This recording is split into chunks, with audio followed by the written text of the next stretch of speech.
ಬಹುಶಃ ನಮ್ಮ ನಿಖಿಲ್ ಕುಮಾರಸ್ವಾಮಿ ಅವರು ಇರ್ಬೋದು, ಕೆಲವು ನಮ್ಮ ಬಾಲಕೃಷ್ಣ ಅವರಿಗೆ ಹೇಳ್ತಾ ಇದ್ರು 2028ಕ್ಕೆ ಕುಮಾರಣ್ಣ ಮುಖ್ಯಮಂತ್ರಿ ಆಗಬೇಕು ಅಂತ. ನನ್ನ ಮುಂದೆ ಮುಖ್ಯಮಂತ್ರಿ ಆಗಬೇಕು ಅನ್ನೋದಕ್ಕಿಂತ ಪ್ರಮುಖವಾದಂತಹ ಸವಾಲಿರ್ತಕ್ಕಂಥದ್ದು, ಈಗಾಗಲೇ 2 ಬಾರಿ ನಾಡಿನ ಹಿರಿಯರ ಆಶೀರ್ವಾದ, ದೇವರ ಅನುಗ್ರಹದಲ್ಲಿ ಸಂಪೂರ್ಣ ಬಹುಮತದ ಸರ್ಕಾರ ಹಿಂದೆ ಇದ್ದರೂ 2 ಬಾರಿ ಈ ರಾಜ್ಯದಲ್ಲಿ ಮುಖ್ಯಮಂತ್ರಿ ಆಗಿದ್ದೇನೆ. ನನಗೆ ಮುಖ್ಯಮಂತ್ರಿ ಸ್ಥಾನಕ್ಕಿಂತ ಇವತ್ತು ಈ ನಾಡು ಯಾವ ದಿಕ್ಕಿನಲ್ಲಿ ಹೋಗ್ತಾ ಇದೆ, ಈ ಸರ್ಕಾರ ಯಾವ ರೀತಿ ನಡೀತಾ ಇದೆ, ಇದನ್ನ ಸರಿಪಡಿಸ್ತಕ್ಕಂಥದ್ದು ನಮ್ಮೆಲ್ಲರ ಜವಾಬ್ದಾರಿ ಇದೆ. ಈ ರಾಜ್ಯ ಸಂಪತ್ತು ಭರಿತವಾದಂಥ ರಾಜ್ಯ. ಈ ರಾಜ್ಯದಲ್ಲಿ ಹಣದ ಕೊರತೆ ಇಲ್ಲ. ಆದರೆ ಇಂಥ ಒಂದು ಪರಿಸ್ಥಿತಿನಲ್ಲಿ ಯಾವುದೇ ರೀತಿಯ ಅಭಿವೃದ್ಧಿಯ ಕಾರ್ಯಕ್ರಮಗಳನ್ನು ನಾವು ಕಾಣ್ತಾ ಇಲ್ಲ. ಈಗ ಇಲ್ಲಿ ಮಾತನಾಡಬೇಕಾದ್ರೆ ಹೇಳ್ತಾ ಇದ್ರು, 2 ಸಮಾವೇಶಗಳನ್ನು ಕಾಂಗ್ರೆಸ್ನ ಸರ್ಕಾರದ ಮುಖ್ಯಮಂತ್ರಿ, ಉಪಮುಖ್ಯಮಂತ್ರಿ, ಹಲವಾರು ಮಂತ್ರಿಗಳು ಸೇರಿ ಮಾಡಿದ್ದಾರೆ ಹಾಸನದಲ್ಲಿ. ಆ ಕಾರ್ಯಕ್ರಮದಲ್ಲಿ ಈ ಜಿಲ್ಲೆಗೆ ದೇವೇಗೌಡರು, ರೇವಣ್ಣ ಅವರು ಕೊಟ್ಟಿರ್ತಕ್ಕಂಥ ಕೊಡುಗೆ ಏನು ಅಂತಕ್ಕಂಥ ಪ್ರಶ್ನೆಯನ್ನು ಇಟ್ಟಿದ್ದಾರೆ. ಇತ್ತೀಚೆಗೆ ನಡೆದಂಥ ಲೋಕಸಭೆಯಲ್ಲಿ ಕೆಲವು ನಮ್ಮ ತಪ್ಪುಗಳಿಂದ ಚುನಾಯಿತರಾಗಿರ್ತಕ್ಕಂಥ ಲೋಕಸಭಾ ಸದಸ್ಯ, ಇನ್ನೂ ನಾನು ಕೆಟ್ಟ ಪದವನ್ನು ಬಳಸಲ್ಲ, ಸಣ್ಣ ಪದವನ್ನು ಬಳಸಲ್ಲ, ಮೊನ್ನೆ ದಿನ ಮಾತಾಡಿದ್ದು ನೋಡಿದ್ದೇನೆ. ಪಾಪ ಅವರು ನಮ್ಮನ್ನು ಪ್ರಶ್ನೆ ಮಾಡ್ತಾರೆ, ಏನು ಕೊಡುಗೆ ಕೊಟ್ಟಿದ್ದಾರೆ ಅಂತ ಹೇಳಿ. ನಾನು ಈ ನಾಡಿನ ಜನತೆಗೆ ಈ ವೇದಿಕೆಯ ಮುಖಾಂತರ ಹಳೆಯ ಒಂದು ವಿಷಯವನ್ನು ನೆನಪಿಸ್ಕೊಳ್ಳಿಕ್ಕೆ ಬಯಸ್ತಾ ಇದ್ದೇನೆ. ದೇವೇಗೌಡರು ಮಾತನಾಡಬೇಕಾದರೆ 1989ನೇ ಇಸ್ವಿ ಹೊಳೆನರಸೀಪುರದಲ್ಲಿ ಪ್ರಥಮ ಬಾರಿಗೆ ಅವರು ಸೋಲಬೇಕಾಯಿತು. ಅವತ್ತಿನ ಸೋಲು ಅವರ ಒಂದು ಅಪರಾಧದಲ್ಲ. ಕೆಲವು ವಿಷಯ ಪ್ರಸ್ತಾಪ ಮಾಡಿದ್ದಾರೆ. ಕುತಂತ್ರದ ರಾಜಕಾರಣದಿಂದ ದೇವೇಗೌಡರು ಸೋತಂಥದ್ದು ದೇವೇಗೌಡರಿಗೆ ಆದಂಥ ನಷ್ಟ ಅಲ್ಲ. ಅದು ನಮ್ಮ ಕಾವೇರಿ ಜಲಾನಯ ಪ್ರದೇಶದ ಜನತೆ, ನನ್ನ ರೈತರೇನಿದ್ದೀರಿ,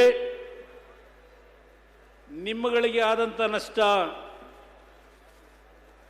ದೇವೇಗೌಡರ ಮೇಲೆ ಇದ್ದಂಥ ಒಂದು ಅಸೂಯೆ, ಹೊಳೆನರಸೀಪುರದಲ್ಲಿ ಗೆದ್ದಂಥ ವ್ಯಕ್ತಿಯನ್ನ, ಶಾಸಕರನ್ನ,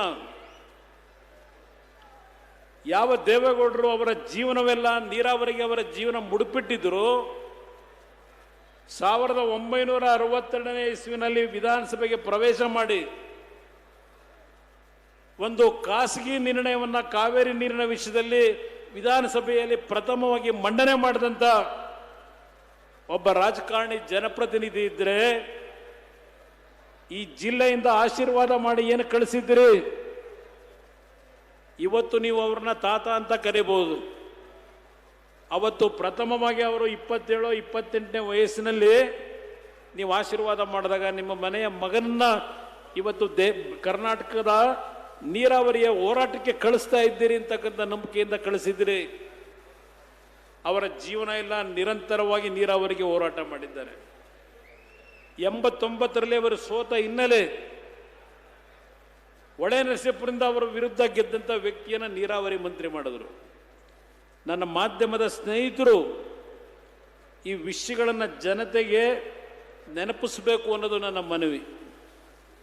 ಅವತ್ತಿನ ಸರ್ಕಾರದ ಮುಖ್ಯಮಂತ್ರಿಗಳು ಯಾವ ತಮಿಳುನಾಡಿನಲ್ಲಿ ನೀರಿನ ಅಭಾವ ಅಂತೇಳಿ ತಮಿಳುನಾಡಿನ ನೀರಾವರಿ ಸಚಿವರು ರಾಜ್ಯದ ನೀರಾವರಿ ಮುಖ್ಯಮಂತ್ರಿಗಳನ್ನ ಭೇಟಿ ಮಾಡಲಿಕ್ಕೆ ಬಂದರೆ ಭೇಟಿಗೆ ಅವಕಾಶ ಕೊಡಲಿಲ್ಲ. ಅವರು ಯಾವೊಂದು 50 ವರ್ಷದ ಅವಧಿ ಮೀರಿ ಹಿಂದೆ ಬ್ರಿಟಿಷ್ನವ್ರ ಕಾಲದಲ್ಲಿ ಏನು KRS ಕಟ್ಟಬೇಕಾದರೆ ಅಗ್ರಿಮೆಂಟ್ ಆಗಿತ್ತು, ಆ ಅವಧಿ ಮೀರೋಗಿತ್ತು.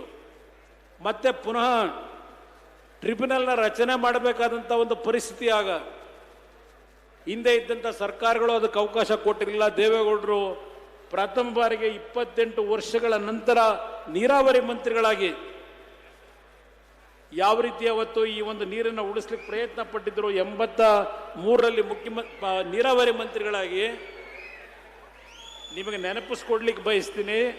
ಅವತ್ತು ಮುಖ್ಯಮಂತ್ರಿಗಳು ನೀರಾವರಿ ಸಚಿವರು ತಮಿಳುನಾಡಿನ ಮನವಿಯನ್ನು ತಿರಸ್ಕಾರ ಮಾಡಿ ನಮಗೆ ಟ್ರಿಬ್ಯುನಲ್ನ ನೀವು ರಚನೆ ಮಾಡ್ಕೊಳ್ಳಿ ಅಂತ ಕೇಂದ್ರ ಸರ್ಕಾರಕ್ಕೆ ಗ್ರೀನ್ ಸಿಗ್ನಲ್ ಕೊಟ್ಟರು. ಅದರ ಹಿನ್ನೆಲೆ ಯಾವ ಟ್ರಿಬ್ಯುನಲ್ ರಚನೆ ಆಯಿತು, ನಮ್ಮ ರಾಜ್ಯಕ್ಕೆ, ನಮ್ಮ ಕಾವೇರಿ ಜಲಾನಯ ಪ್ರದೇಶದ ಈ ಒಂದು 5-6 ಜಿಲ್ಲೆಗಳಿಗೆ ಅವರ ಬದುಕಿನ ಮೇಲೆ ಪೆಟ್ಟನ್ನು ಕೊಟ್ಟತಕ್ಕಂಥ ತೀರ್ಮಾನ ಅವತ್ತಿನ ಕಾಂಗ್ರೆಸ್ ಸರ್ಕಾರದಲ್ಲಿ ಏನು ಮಾಡಿದ್ರು.